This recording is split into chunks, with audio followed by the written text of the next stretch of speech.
नमस्कार, मैं हूं विपुल। आप देख रहे हैं सीसीएन समाचार। पेश है आज की खास खबरें। सिलीगुड़ी शहर के वरिष्ठ व विशिष्ट समाज सेवी रविंद्रनाथ मित्र का निधन। कारागार मंत्री हैदर अजीज सफी ने कहा, जल्द ही राज्य के सुधार गृहों में 700 सुरक्षा कर्मियों की होगी बहाली। कामतापाड़ा पागलूपाड़ा के ग्रामीणों ने वन कर्मियों पर निकाला जंगली हाथी का गुस्सा, 9 घर क्षतिग्रस्त। विस्तृत खबरों में जाने से पहले पेश है देश विदेश की कुछ महत्वपूर्ण खबरें। हेडलाइंस।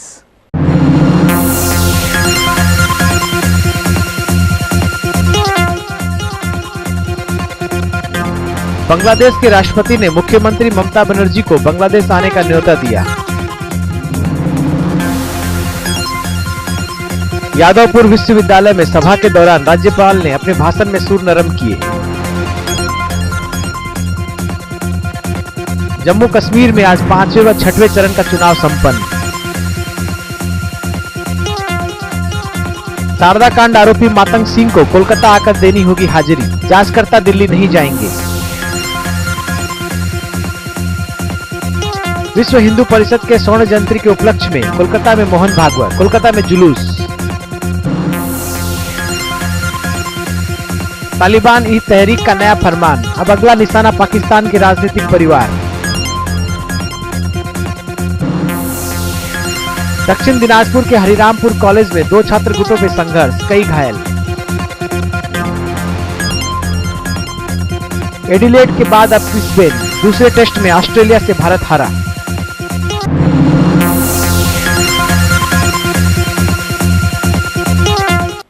सिलीगुड़ी शहर के वरिष्ठ व विशिष्ट समाज सेवी रविंद्रनाथ मित्र का निधन हो गया।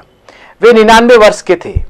सन 1953 में विश्व के प्रथम एवरेस्ट विजेता तेंजिंग नोर्गे के हाथों में उन्होंने देश का राष्ट्रीय झंडा सौंपा था, जिसके बाद पर्वतारोही ने एवरेस्ट की चोटी पर पहुंचकर झंडा फहराया था। आज उनके मृत शरीर को सेवक रोड स्थित 2.5 माइल स्थित उनके निवास स्थान मातृभवन लाया गया। इसके बाद उनके आवास पर एक के बाद एक विशिष्ट लोगों ने उन्हें श्रद्धांजलि दी। वहां से उनका शव सेवक रोड स्थित शारदा शिशु तीर्थ विद्यालय ले जाया गया। इस स्कूल के निर्माण के लिए उन्होंने 7 बीघा जमीन दान की थी। वहां पर शहर के विशिष्ट व्यक्तियों सहित स्कूल प्रबंधन ने उनके शव पर फूल व मालाएं देकर श्रद्धांजलि अर्पित की। उनकी कोई संतान नहीं थी। रविंद्रनाथ मित्र का जन्म 1916 में दार्जिलिंग में हुआ था। उन्होंने अपनी सारी संपत्ति रामकृष्ण आश्रम प्रबंधन को दान कर दी। वहीं उनके मौत को लेकर समाज सेवी नंदभूषण दा ने काफी शोक व्यक्त किया है। শিলিগুড়ি সবার প্রিয় দাদা শ্রী রবীন্দ্রনাথ মিত্র তিনি আমাদের ছেড়ে চলে গেলেন। তার দেহাবসান ঘটেছে। দার্জিলিংয়ে তার জন্ম। দার্জিলিংয়ে থাকাকালীন তেনজিং নোরকে যখন এভারেস্ট পর্বতারোহণে যান, সেই সময় এই দাদা ভারতের জাতীয় পতাকা তার হাতে তুলে দিয়ে বলেন যে তোমাকে ওর উপরে উঠতে হবে এবং তুমি প্রথম এই ভারতের জাতীয় পতাকা ওখানে স্থাপন করবেন, এটাই আমি চাই। তিনি যে বাড়িটিতে থাকতেন নিঃসন্তান ছিলেন। সেই সূত্রে তিনি তার এই বাড়ি এবং সমস্ত সম্পত্তি স্থাবর অস্থাবর যা কিছু ছিল সমস্ত রামকৃষ্ণ মঠ ও মিশন বেলুরকে দান করে গেছেন। তার মৃত্যু আজ আমাদের সকলের কাছে একটি শোকাবহ দিন। আমরা সকলেই মর্মাহত, শোকাহত। আমরা তার অমর আত্মার শান্তি কামনা করছি। राज्य के कारागार मंत्री हैदर अजीज सफी ने आज सिलीगुड़ी के विशेष सुधार गृह का दौरा किया। वे संशोधनागार के विभिन्न समस्याओं से मुखातिब हुए। साथ ही अधीक्षक देवाशीष चक्रवर्ती के साथ ही बातचीत की। राज्य के सुधार गृहों में रिक्त पदों पर बहाली न होने से कई समस्याएं उत्पन्न हो रही हैं। कारागार मंत्री से इस विषय पर सवाल पूछे जाने पर उन्होंने कहा कि जल्द ही राज्य के सुधार गृहों में 700 सुरक्षा कर्मियों की बहाली की जाएगी। जनवरी महीने से पुलिस रिक्रूटमेंट बोर्ड के माध्यम से बहाली की प्रक्रिया शुरू की जाएगी। সিসিটিভি আমরা দেখি যেখানে এক্সট্রিমিস্টরা থাকে সেখানে সিসিটিভি দিয়ে দিচ্ছি। প্রেজেন্সি আছে, আলিপুর আছে, দমদম আছে, যেখানে যেখানে আমরা মনে করছি। আমাদের তো এই তো ফান্ডস নেই কি সব জায়গায় দেওয়া যায় অল দ্য 58, কিন্তু সেন্ট্রাল কালেকশন হোমের আমরা চেষ্টা করছি দেওয়া, যত 6টা আছে ওর মধ্যে দেওয়ার চেষ্টা করছি। মোটামুটি কি অ্যাজ অ্যান্ড হাউ রিকোয়ারমেন্ট আমাদের প্রেজেন্সি আর আলিপুর দমদম অলরেডি দেওয়া আছে।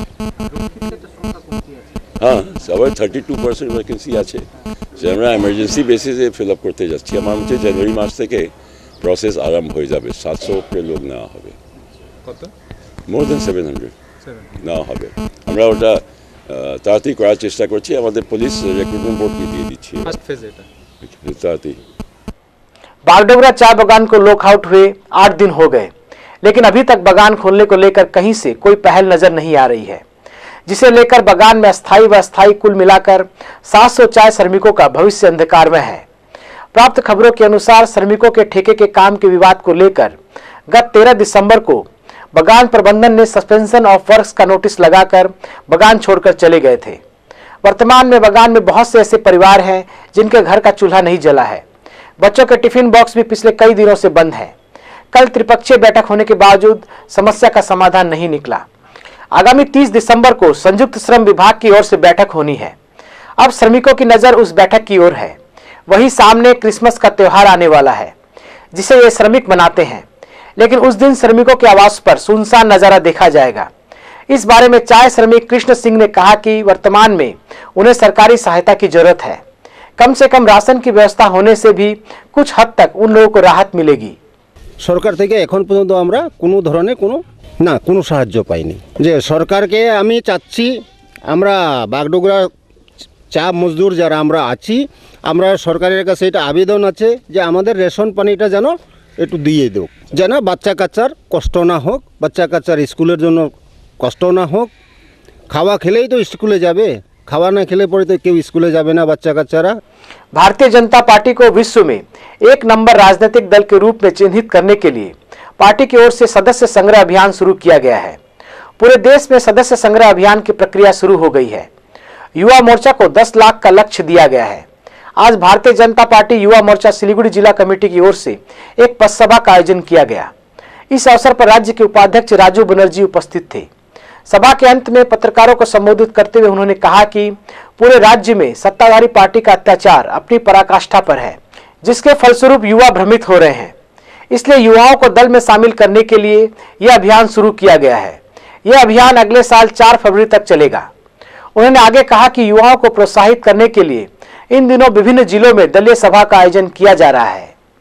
সর্বভারতীয় ক্ষেত্রে পৃথিবীর মধ্যে 1 নম্বর রাজনৈতিক দলে পরিণত করতে হবে। ঠিক একইভাবে যে পশ্চিমবঙ্গে যেভাবে নৈরাজ্য চলছে, যেভাবে তৃণমূল কংগ্রেসের সরকার যেভাবে পরিচালিত করছে, অর্থাৎ যুব সমাজ এতে তিতিবিরক্ত।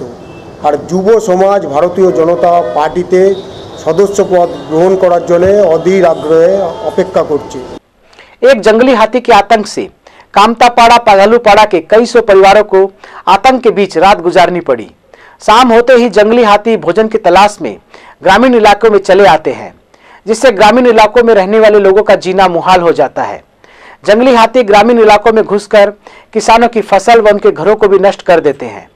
कल रात टोकिया भीटा बीट के अधीन कामतापाड़ा पागलूपाड़ा इलाके में प्रवेश कर जंगली हाथियों ने काफी तांडव मचाया। इलाके के 9 घरों को क्षतिग्रस्त कर दिया। चटकिया भीटा बीट इलाके में एक बंदूकधारी वनकर्मी होने के बावजूद उसकी बंदूक बेकार है। इसके अलावा उसके पास कोई हथियार भी नहीं है। आखिरकार इन सब के बीच ग्रामवासी के नाराजगी का शिकार वन कर्मियों को होना पड़ा।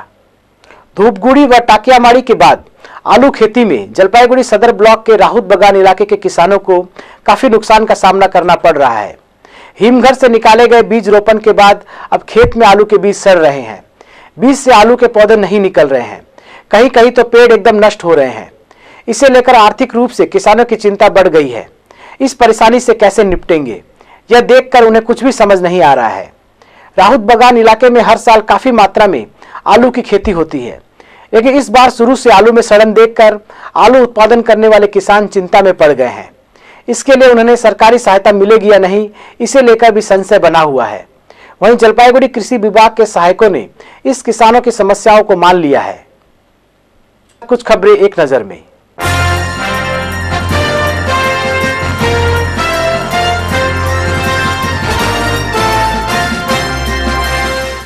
जॉइंट फोरम की ओर से कल शाम चाय श्रमिकों को लेकर विभिन्न मांगों पर राजगंज वीडियो को एक ज्ञापन सौंपा गया।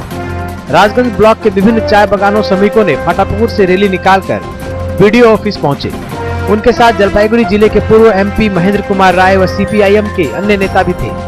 जॉइंट फोरम की ओर से बताया गया है कि राज्य सरकार चाय श्रमिकों की मजदूरी वृद्धि को लेकर आनाकानी कर रही है। इसे लेकर आज ज्ञापन दिया गया। सिलीगुड़ी कार्निवल के तहत आज बागाचितिन पार्क में एक रक्तदान शिविर का आयोजन किया गया। एथुआ एवं पश्चिम बंग राज्य पर्यटन विभाग की संयुक्त पहल पर इस शिविर का आयोजन किया गया था। आयोजकों की ओर से बताया गया है कि यहां एकत्रित रक्त को उत्तर बंगाल मेडिकल कॉलेज भेजा गया है। सिलीगुड़ी प्रधान नगर स्थित स्वयंसेवी संगठन जेनेसिस फाउंडेशन ने कल शाम आने वाले क्रिसमस को लेकर एक कार्यक्रम का आयोजन किया। सिलीगुड़ी के एक गिरजा प्रबंधन की ओर से फाउंडेशन में चिकित्साधीन रोगियों को लेकर यह कार्यक्रम मनाया गया। कपकपाती सर्दी के हाथों से आर्थिक तंगी से जूझते लोगों को बचाने के लिए कल शाम सिलीगुड़ी के विधायक डॉक्टर रुद्रनाथ भट्टाचार्य ने कंबल दान किए। सिलीगुड़ी नगर निगम के 4 नंबर वार्ड कार्यालय में तृणमूल की पहल पर यह कार्यक्रम चला। यहाँ करीब 100 लोगों को कंबल प्रदान किए गए। उदलाबाड़ी के एक पर्यावरण प्रेमी संस्था ने कल शाम मदारीहाट ब्लॉक के धुमची वनांचल संलग्न पूर्व खैरबाड़ी प्राथमिक विद्यालय के मैदान में एक जागरूकता शिविर का आयोजन किया। इस शिविर में ग्रामवासी, शिक्षक एवं युवकों के साथ वन रक्षा, वन में पशु चारण की मनाही, विद्युत व विषक्रिया, वन्य पशुओं की हत्या, वन विभाग कानून एवं हाथी के हमले से बचाव के उपायों आदि विभिन्न विषयों पर चर्चा हुई।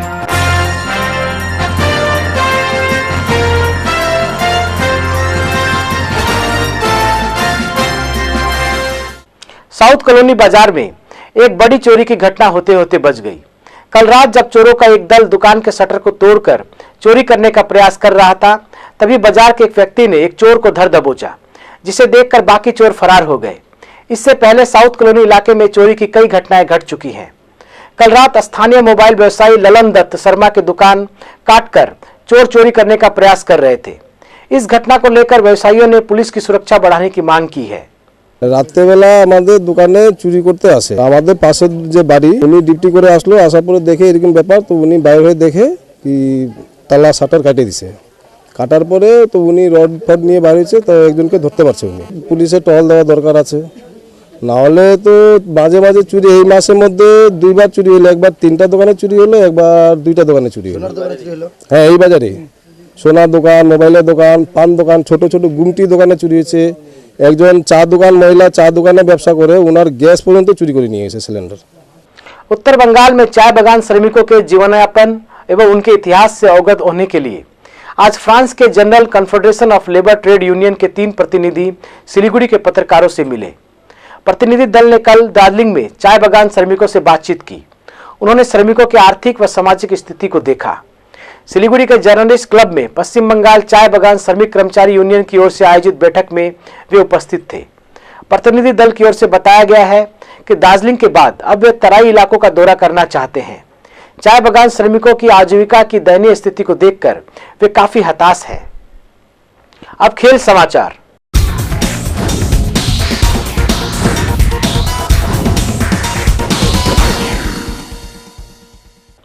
त्रिदेशीय अंतर्राष्ट्रीय स्तर पर कराटे प्रतियोगिता कल शाम कूच बिहार के नेताजी इंडोर स्टेडियम में शुरू हुई। प्रतियोगिता का उद्घाटन राज्य के परिषदीय सचिव रविंद्रनाथ घोष ने किया। Paschim Bangal martial art sports association की ओर से आयोजित यह प्रतियोगिता 21 दिसंबर तक चलेगी। आयोजनकर्ताओं ने बताया कि प्रतियोगिता में 22 राज्यों के प्रतियोगियों के अलावा बांग्लादेश व नेपाल से भी अधिकांश प्रतियोगियों ने इसमें भाग लिया है। प्रतियोगियों की संख्या 100 से अधिक है। दार्जिलिंग जिला पुलिस की ओर से आयोजित जिला कराटे चैंपियनशिप में खोड़ीबाड़ी कराटे डू एसोसिएशन के युवक युवतियों ने चैंपियन का खिताब जीता। कल शाम खोड़ीबाड़ी थाना की ओर से प्रतियोगियों को अभिनंदन किया गया। 55 से 60 किलो वर्ग में टुम्पा दास को स्वर्ण पदक मिला। इसके अलावा एसोसिएशन के खिलाड़ियों ने 3-3 करके रजत व कांस्य पदक हासिल किए। यह प्रतियोगिता गत 17 एवं 18 दिसंबर को दार्जिलिंग के जिमखाना क्लब में आयोजित की गई थी।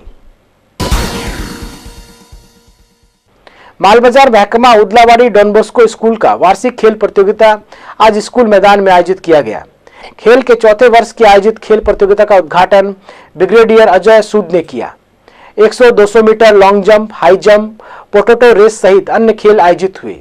खेल के अलावा स्कूल के छात्र छात्राओं ने विभिन्न सांस्कृतिक कार्यक्रमों का आयोजन किया। वहीं अभिभावकों के लिए विभिन्न खेल का भी आयोजन किया गया था।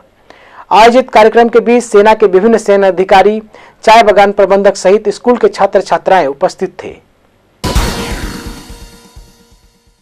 मैनागुड़ी में आज एक प्राइवेट स्कूल का वार्षिक क्रीड़ा प्रतियोगिता मैनागुड़ी के नंदन कानन स्पोर्ट्स कॉम्प्लेक्स में आयोजित किया गया।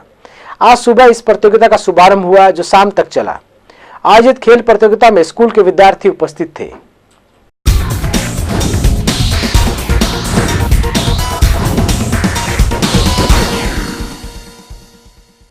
अब लेते हैं मौसम की जानकारी।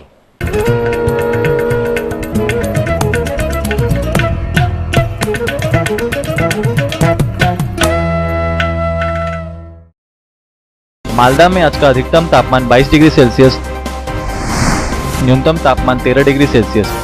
दक्षिण दिनाजपुर में आज का अधिकतम तापमान 22 डिग्री सेल्सियस, न्यूनतम तापमान 13 डिग्री सेल्सियस। उत्तर दिनाजपुर में आज का अधिकतम तापमान 22 डिग्री सेल्सियस, न्यूनतम तापमान 13 डिग्री सेल्सियस। दार्जिलिंग में आज का अधिकतम तापमान 8 डिग्री सेल्सियस, न्यूनतम तापमान 1 डिग्री सेल्सियस। जलपाईगुड़ी में आज का अधिकतम तापमान 22 डिग्री सेल्सियस, न्यूनतम तापमान 12 डिग्री सेल्सियस। कुछ बिहार में आज का अधिकतम तापमान 22 डिग्री सेल्सियस, न्यूनतम तापमान 14 डिग्री सेल्सियस। सिलीगुड़ी में आज का अधिकतम तापमान 22 डिग्री सेल्सियस, न्यूनतम तापमान 12 डिग्री सेल्सियस। सूर्योदय 6:20 पर, सूर्यास्त 4:47 पर। आखिर में फिर पेश है खास खबरें। सिलीगुड़ी शहर के वरिष्ठ व विशिष्ट समाज सेवी रविंद्रनाथ मित्र का निधन। कारागार मंत्री हैदर अजीज सफी ने कहा, जल्द ही राज्य के सुधार गृहों में 700 सुरक्षा कर्मियों की होगी बहाली। कामतापाड़ा पागलूपाड़ा के ग्रामीणों ने वन कर्मियों पर निकाला जंगली हाथी का गुस्सा, 9 घर क्षतिग्रस्त। फिलहाल इतना ही, दीजिए इजाजत, नमस्कार।